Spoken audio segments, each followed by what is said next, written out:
शहरात विविध मंदिरात राम जन्मोत्सव मोठ्या आनंदात साजरा करण्यात आला. नवी पेठेतील जवळगीकर यांच्या मंदिरात सकाळपासूनच भक्तांनी मोठी गर्दी केली होती, तर दक्षिण कसबा येथील जुन्या राम मंदिरात पवमान आरती, अभिषेक आणि सुंठवड्याचा प्रसाद देण्यात आला. पूर्व भागातील दाजीपेठ श्रीराम मंदिरात श्रीराम आणि सीतामातेचा शाही विवाह सोहळा संपन्न झाला. यावेळी 500हून अधिक भक्तांनी विवाह सोहळ्यात अक्षता वाहिल्या. होम हवन पूजा आणि विधी दक्षिण शैलीमध्ये करण्यात आल्या. 5 वेळा अक्षता वाहत भक्तांनी श्रीरामांचे दर्शन घेतले आणि प्रसादाचा आनंद लुटला. सायंकाळी या नगरात रथोत्सव काढून श्रीरामनवमीचा आनंद साजरा करण्यात आला.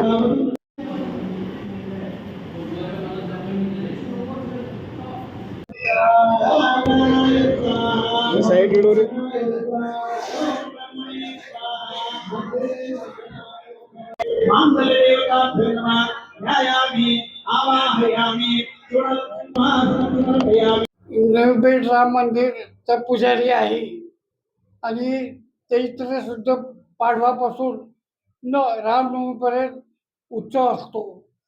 त्यामध्ये पाडव्यापासून अभिषेक, उपासना, हे भजन हे रोज नवमीपर्यंत चालू असते. आज सकाळी पवमानाचा अभिषेक झाला. 5 ब्राह्मण होते आणि आता गर्दी पण भरपूर असायची.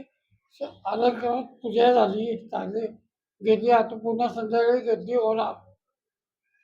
आणि विशेष म्हणजे गोंंदवलेकर महाराजांनी स्थापन केलं.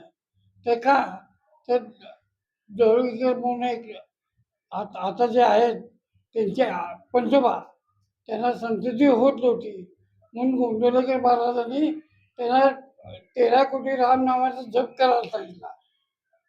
त्यांना ते गुण आल्यानंतर परत त्याला संतती झाली, परंतु तो व्यंग्य झाला. मग महाराज काय म्हणले, तुम्ही राम मंदिर बांधा म्हणून राम मंदिर बांधलं. तर तेव्हापासून नवसाचा राम मंदिर म्हणून प्रसिद्ध झाला. आता आज संध्याकाळी सुद्धा 11 वाजेपर्यंत गर्दी होती.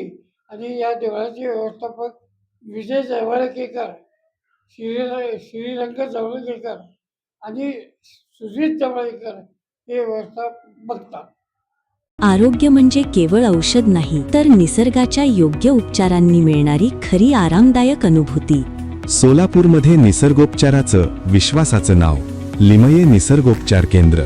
इथे उपलब्ध आहेत विना औषध उपचार पद्धती, ॲक्युप्रेशर, ॲक्युपंक्चर, कपिंग आणि मसाज थेरपी. सर्व प्रकारच्या आजारांवर निसर्गाच्या माध्यमातून